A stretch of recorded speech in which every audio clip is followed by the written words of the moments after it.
Nathaniel Jones had to sit and watch the Lobos' first game as the talented running back fulfilled the last part of a disciplinary deal he had with head coach Danny Gonzalez.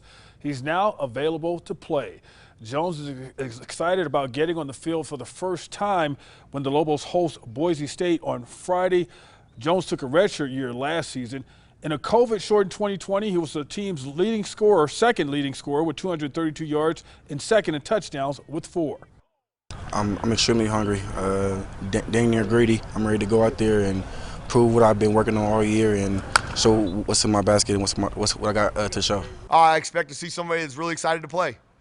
Been a long time coming since December of 20, and he's done some really good things to give himself this opportunity.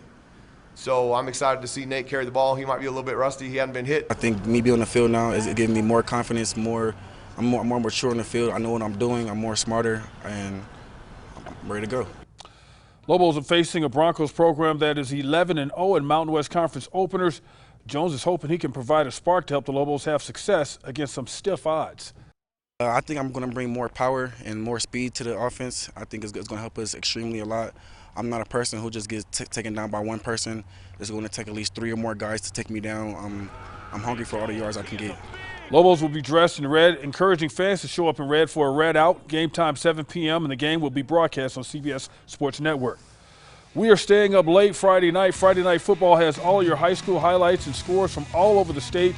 Join us right here on Fox New Mexico. Our kickoff 11:05. New Mexico United looks to bounce back on the road this week. More on that later as the team officially unveiled their new first financial training center today. A ribbon-cutting ceremony held at the facility located at Mesa del Sol. Having the new building right next to their practice field is beneficial for the development of the organization at every level. This building that you see here was built in about 60 days from start to finish. 60 days during COVID, but everybody came together and said, let's make it happen. Every morning we come in, there is a standard, and every player is so proud and honored to be in this building that standard needs to be set and maintained by all us players. It allows us to do everything that we want to do right here, 5-6 feet away from the field. And it's so important that you guys understand how much that means to us and how much it helps us in our daily process and routine. Coming off of 2 consecutive losses, New Mexico United looks to bounce back at Rio Grande Valley on Saturday. The Black and Yellow most recently lost to El Paso at home 2-1, but after putting up 19 total shots in that match, Coach Zach Prince looks to bring that same attack to Saturday night. We have the right level of respect for them, but also have a ton of confidence going into this game, because if we start the game the way we started the last game and then continue on into the second half in that same way, we're going to put ourselves in a positive position. The match against Rio Grande Valley Saturday, 6:30 p.m. start time. Lobo women's basketball schedule for the 2022-2023 season is released by the Mountain West. The Lobos open with a pair of exhibition games. They'll have 18 home games during the season. 6 of those games will be non-conference. The Lobos open will have 9 Mountain West Conference games at home. Now, it also starts with an exhibition game against West Texas A&M October 29th and Fort Lewis November 3rd. After the exhibition games, the Lobos will host Houston with Arizona State on deck. The Lobos will also welcome the Arizona Wildcats in December.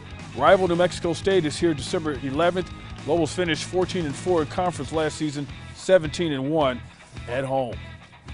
In the words of the late, great Ernie Banks, the Albuquerque Isotopes say, let's play 2.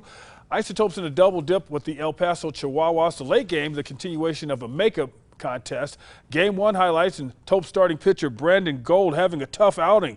Walking in 2 runs with the bases juice, he gave up 4 runs in the top of the second before getting pulled. New Mexico State alum L.J. Hatch answering in the home half, though, as he drives in his 18th RBI of the season, made it 4-1 El Paso. Isotopes only add 1 more run to fall 6-2. Game 2 will follow shortly.